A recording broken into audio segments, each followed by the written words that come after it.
আমার সব থেকে লজ্জা লাগলো যে যারা ফুটবলার, ভারতের প্রফেশনাল ফুটবলার যারা মেসি বা রোনাল্ডোকে আইডিয়ালাইজ করে, স্বপ্ন দেখে মেসি বা রোনাল্ডোর সাথে একদিন সাক্ষাৎ করার, তারা কোনো সুযোগ পেল না, পাওয়ার কথাও না, যেহেতু অল ইন্ডিয়া ফুটবল ফেডারেশন এই ট্যুরের সঙ্গে জড়িত নয়। ভাই, এই ট্যুরের সাথে তো ক্রিকেটও জড়িত নয়, তাহলে কেন আইসিসির চেয়ারম্যান ক্রিকেট দলের জার্সিতে মেসির নাম, সুয়ারেজের নাম, ডিপলের নাম লিখে তাদেরকে উপহার দিলেন?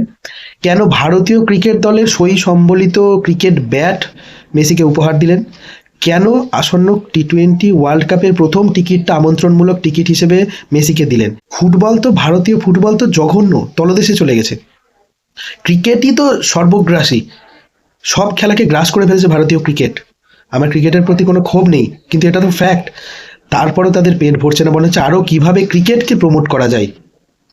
কেন ভাই, ভারতের যারা কারেন্ট ফুটবল টিমের প্লেয়ার, তাদের সই করা জার্সি, ভারতীয় ফুটবল দলের জার্সি মেসিকে কেউ একটা দিতে পারতো না এই 4টে শহরের এতগুলো মানুষের মধ্যে?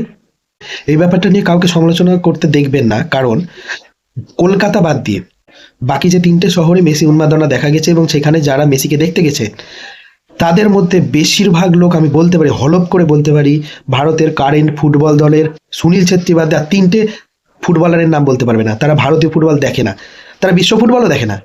কিন্তু এরা হয়তো কি করে, এরা ওই ফুটবল বিশ্বকাপ যখন আসবে রাত জেগে ফুটবল দেখবে না, ওই হাইলাইটসটা দেখে সকালবেলা চায়ের দোকানে বা অফিসে বা ওয়ার্ক প্লেসে এমনভাবে আলোচনা করবে যেন তারা বিশাল ফুটবল ফ্যান, বিশাল ফুটবল বোঝেন, বিশাল বিশ্ব ফুটবল দেখেন। অথচ এরাই ভারতীয় ফুটবলে 1 মিনিটও সময় ব্যয় করেন না, ভারতীয় ফুটবল দেখেন না। কেননা তো ভারত তো ভালো করে ফুটবল খেলতে পারে না। ভাই, ভালো করে খেলতে পারে না বলে তুই ভারতীয় ফুটবল দেখবি না? তুই আদতে ফুটবল ভালোবাসিস? তুই মেসিকে ভালোবাসিস? তুই কিচ্ছু ভালোবাসিস না, তুই ফুটেজকে ভালোবাসিস।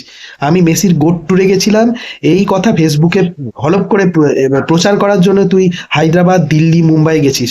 দিল্লিতে যখন ফুটবল দলের খেলা হয় মাঠ ভরে না, হায়দ্রাবাদে যখন ফুটবল দলের খেলা হয় মাঠ ভরে না, মুম্বাই তো ফুটবল দলই নেই এই মুহূর্তে। কলকাতার ক্ষেত্রে ব্যাপারটা আলাদা, আর্জেন্টিনা ব্রাজিলের তুমুল ঝামেলা চলে, মোহনবাগান ইস্ট বেঙ্গলের তুমুল ঝামেলা চলে, এবং কলকাতাতে যারা খেলা দেখতে গেছিলেন তারা অ্যাকচুয়ালি মেসি পাগল, মেসির জন্য তারা জীবন দিয়ে দিতে পারে, সেটা সবাই বুঝে গেছে। এই দুটো জিনিস আমার এই গোট ট্যুর থেকে আমার খারাপ লেগেছে। এটুকু বলতে পারি, ভারতীয় ফুটবলের উন্নতি কেউ চায় না।